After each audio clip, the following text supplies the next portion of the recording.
Lamka Talk entertaining ting na begun si bay. Tuni program ding ahile. Hiai ka kiang atu. Tam takin leng na thei ta ku ing ta ma ahile heu tu pa. Vunglam ahia. Ama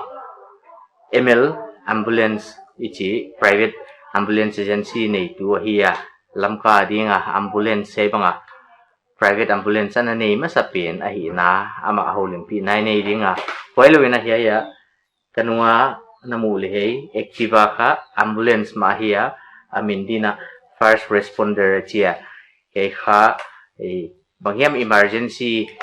to asian na to phut bangamle he bangaleng two wheeler himale ambulance bangazat he hilting akim dia mane he manina tunina ama to holimna saulo na inedi tuni hunoi tangnan pya thi jana lam ka to kum na to pa thu kun geno lam ama sapeni na ML ambulance ka bang chikun vela non pankhia le bangzah pen ta kanon pankhia to achi ten gen the diam yai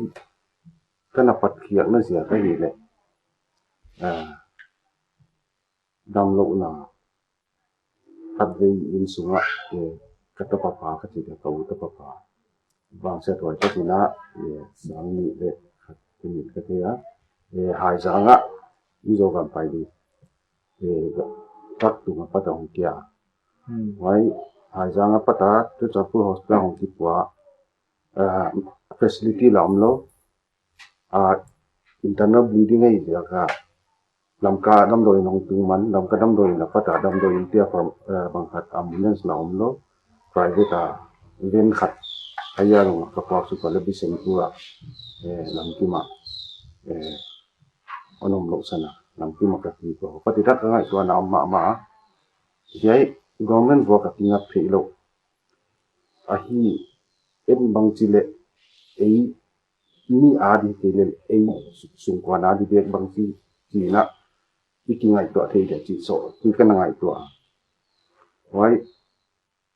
ka ngai to koma ke hi the di le sa lo na wai kwal jin ni kai dung zo na bai dang kong ka jin le society a khong ka mu wai ka mu chan driver khong ka ba ho pia bang chi bang assistant khong ka ba kana private hi society hi khong chi ole yai de in lama lamka ale hi de hi chi kha ngai to nam de na wai security guard la sem waya ni khat duma pura ka in kong pa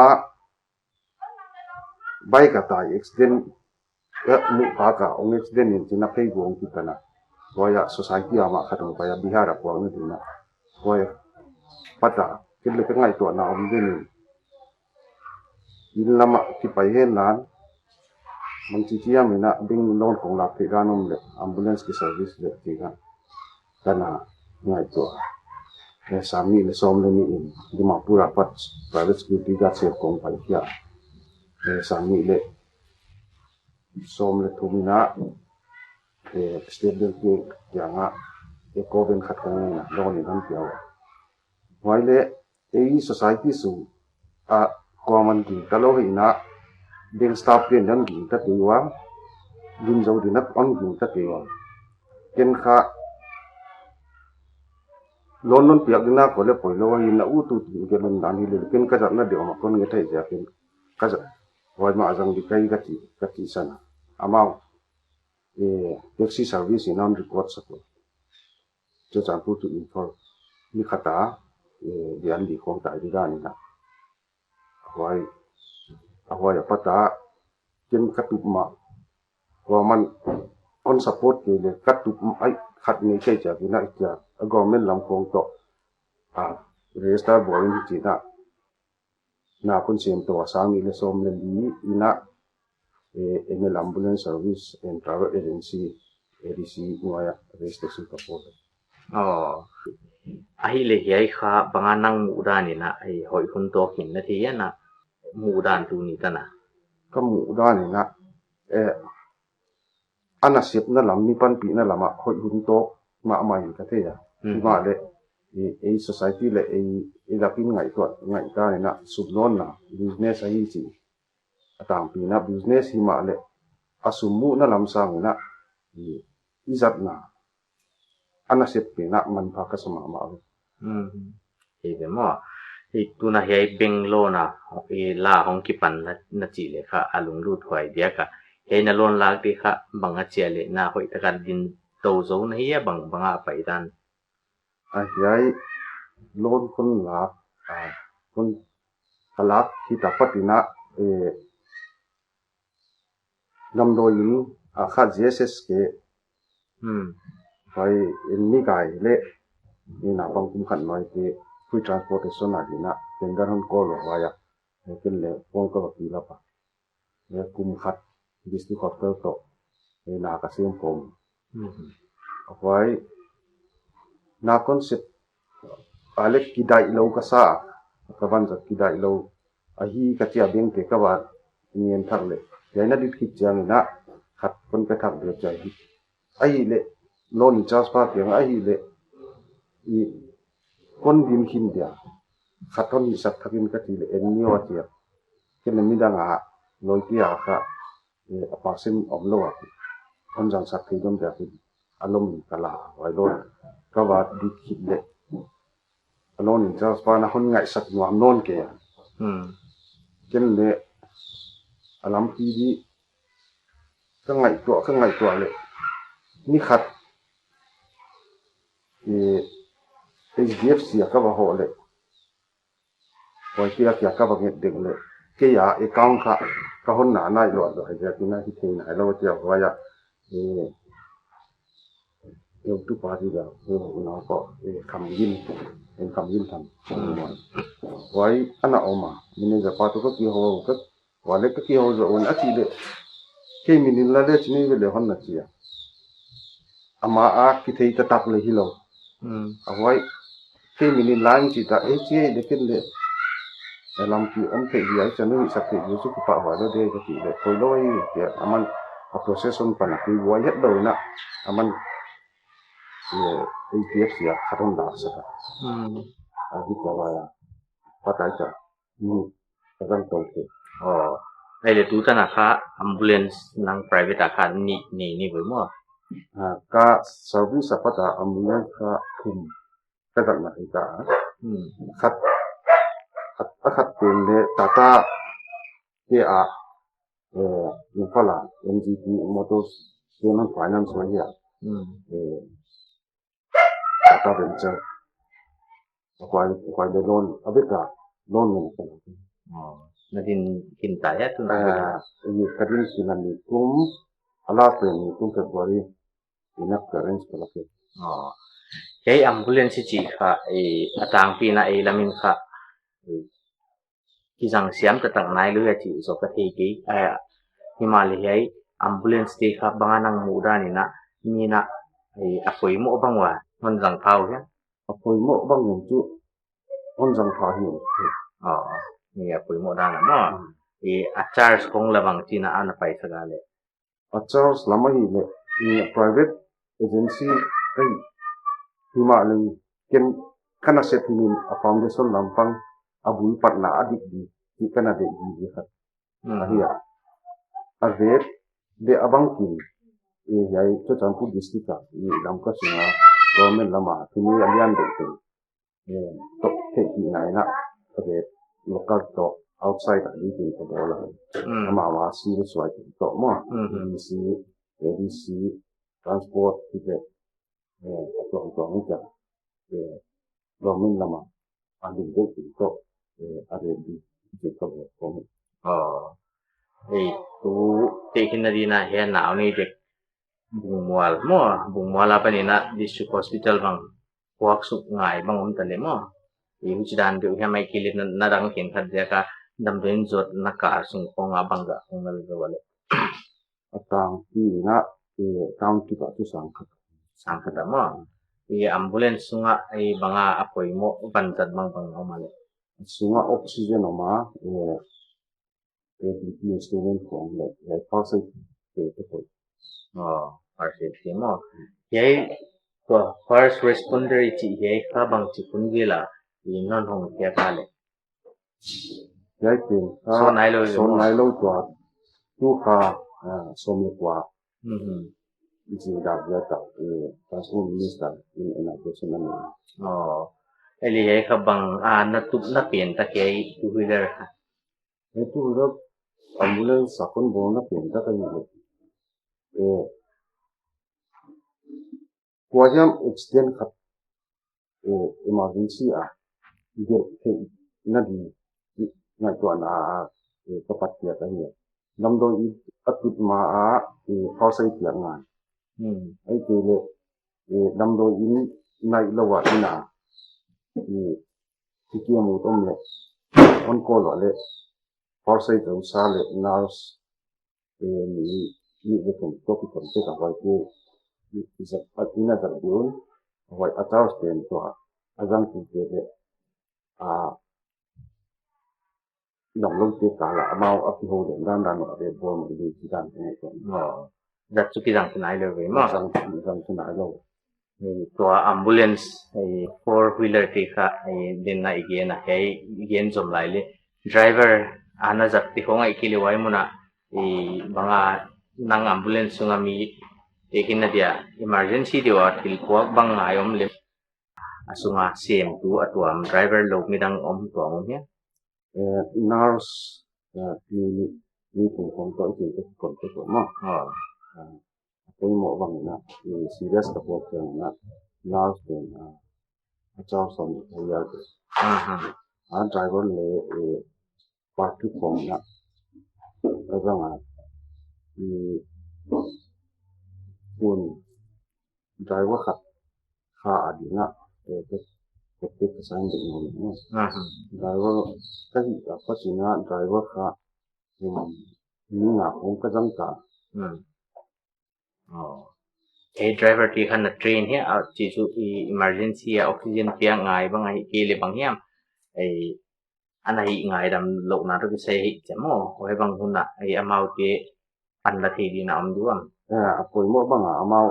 kau sai ke gì thì train ni mai wai train go yang thì tao ấy thì mau ni mà cái gì wai asiam mon hoa nai lo cái gì tập cái này là cái cái bisa di dalam mo cái apa kita mau Lamka hop sunga kha banga cái private ambulance nei chi hiam mo nang banga agency hong hiam mi bangzah hong agency bangzah hong do gele agency om lam cái ya pun kasi cái kipan ng private bang ayam tu hong kipan de ko mo success lo ai mai diwa ma aja tu asum sin na dan sum et na dina sumu na dana dina asum de tam lo ai de dina lung na le on mo na ni lo ta de ke sama ma di nei le ma to he na first responder la bang chi to nga sa nang ngai dani na azat tak ma tho din ni kai cái ngày ra là cái giặc cát mà được cái ngày tuần cái này là hiểm đi lên đấy cái local sự việc chơi nữa thì thắt mình phá từ lên cái gì thì thật lòng tất cả cái giặc thì này thì nó mình tôi bị chết lại đúng mà cái tiền nó bang phong parse di chi hiam bang adam doi koi mo bang apo do de first responder ya apa ini oksigen life support oksigen mini oksigen kinei ya beli rumah dia wai abile ambude kita yang oksigen yang nama wai dia wai dia beli instrumen dia jadi apa ini proses apa ini proses kita cái này ahi le chu wai ahi tu pen in ka wai ting sat thing ngai chin ai ba ma man mi na train kong hei de na sat ti kin de na driver nga bang jang tan ti mo mau ti ka training ni chi yam kwan pe ji la cái kipat tu lam na lam doi na proses training Lana lamloi kinei te to ke lo le driver te ka bin tak sang na alu ni te ile le jat lo te lo na tin te mo kan na te train te nang train mana hiai ambulance chi kha tu le la lamka dinga apoi mo ma hiya government ina damdoin ko nga ma le ide ibanga damlo tamahi na mo ide ibanga tan lo thei wai ja ka private ambulance te kha na ka ki nga hi na hiai kha panga nang mabana pan lak to na som dan mo be la ambulance ka be lak to jail khong na so panga na pan lak to som dan ka ngai to da na chu ke vi le ke kwang na bang hin na man phat dan thi mo ani ai jin ni ke ni pankhia le kipan na da bang ko me ya agency kana phat hi ni bangzah hiam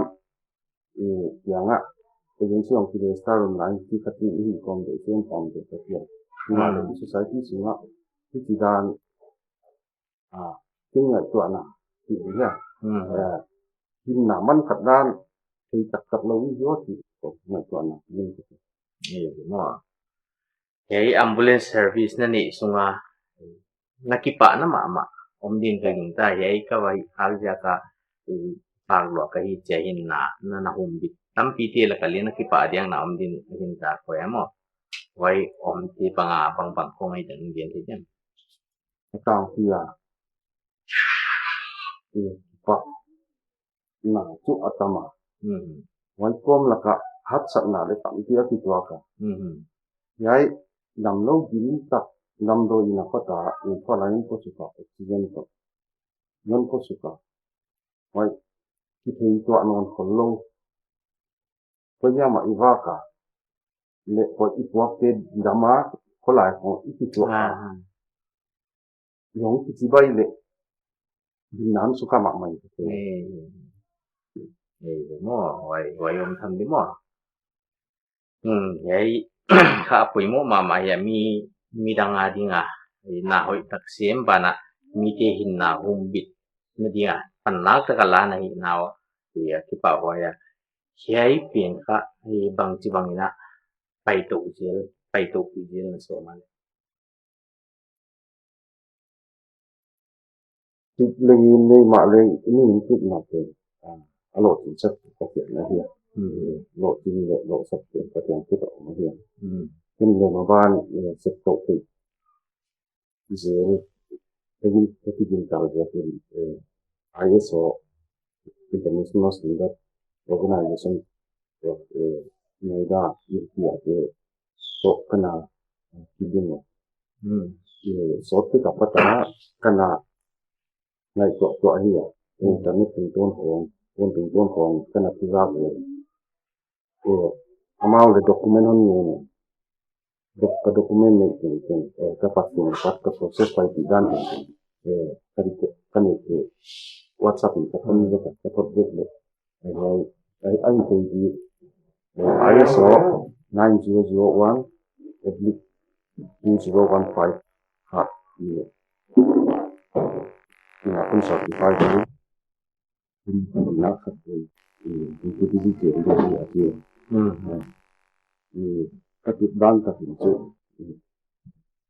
kami boleh kata apa muanggan aja muanggan ambulans service aja ama advisor honkhiakna jadi dam tikna lam kita le abang lam sana lam kita le saya Maban ko ni international organization ISO kana wai lo ina private security agency bang le pankhia chi kong zakha mo ka bang chi na pai pi dan pai pi dan ti adan di ka central government ni ana bo sa ka tom private security regulation of 2005 Raja itu nak kau sang na, orang nak state ni ama state semua soal ini terus fokus kita ini na ya ini kata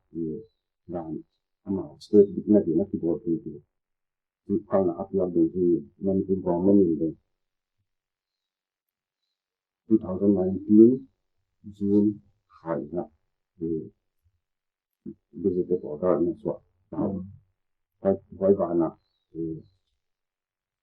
business establishment government office de legal patina security guard le supervisor hire into home department order ni so ti 2019 June 20 no ako ay ibang na right ayat sunga ila ang sukhatay di may gama penalty ko Masapen uniform ti om ko ken kahidana ni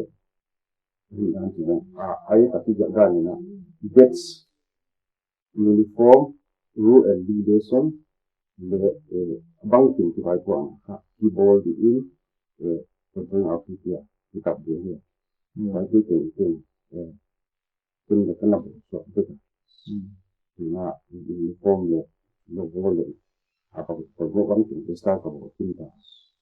vai la ka ako mo ma khat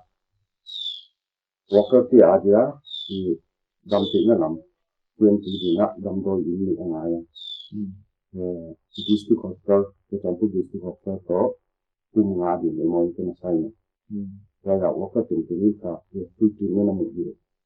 ti ya vai to district hospital to people have foundation people have foundation ke to kum nga di mo ke sai na ya sana agency asin ke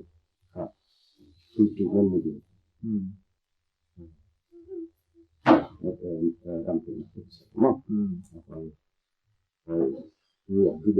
kalau dalam pankhia ini society tidak mak ekonomi ini hanya mak jadi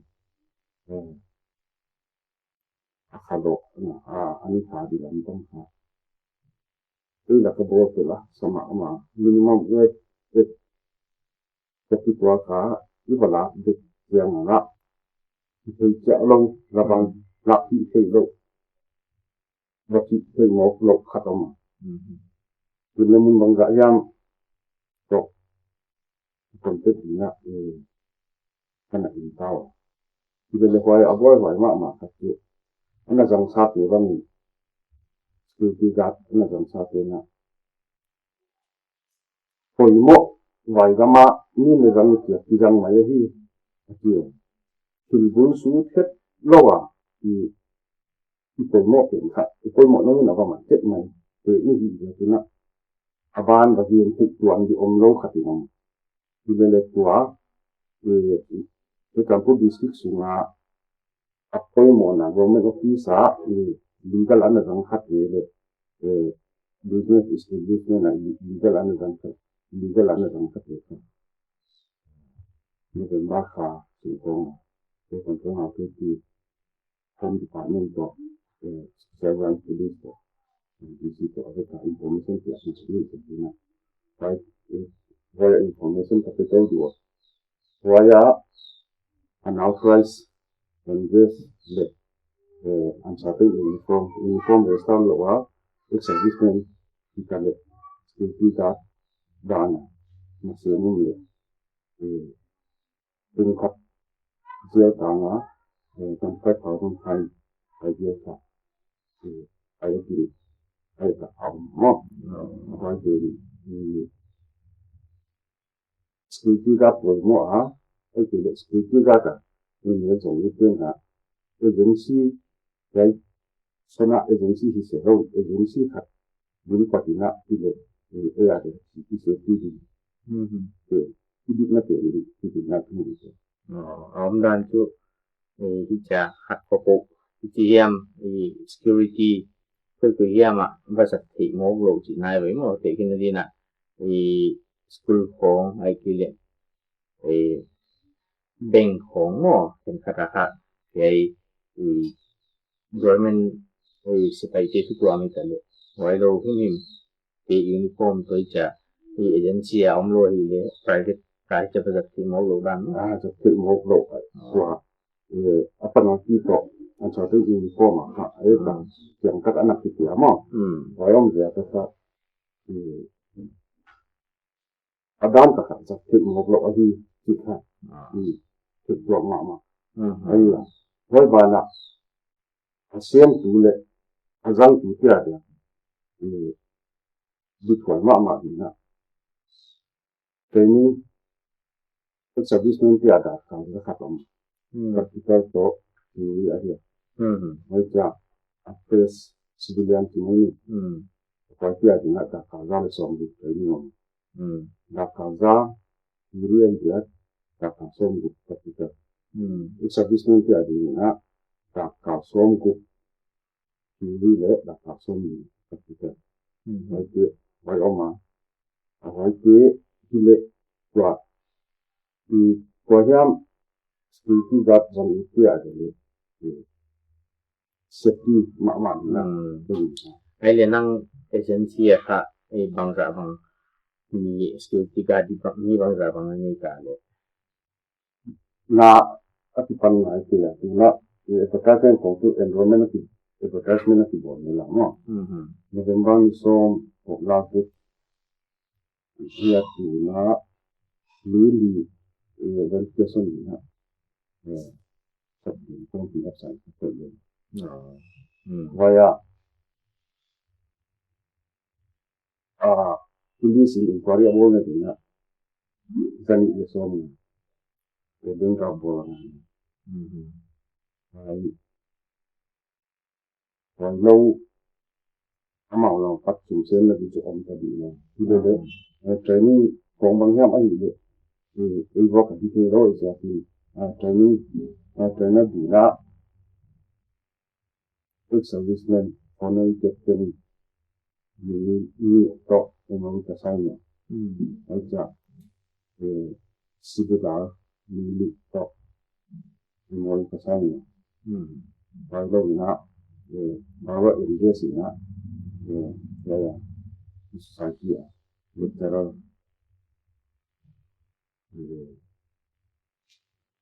ni to vậy bạn này thế nó chỉ nằm xóm đấy ở trong cái bài giờ thì nó đi qua cho cái bài giờ đi bài giờ mà bài cho các tới bài làm được bài còn là đi cái expert thì nó làm rồi sao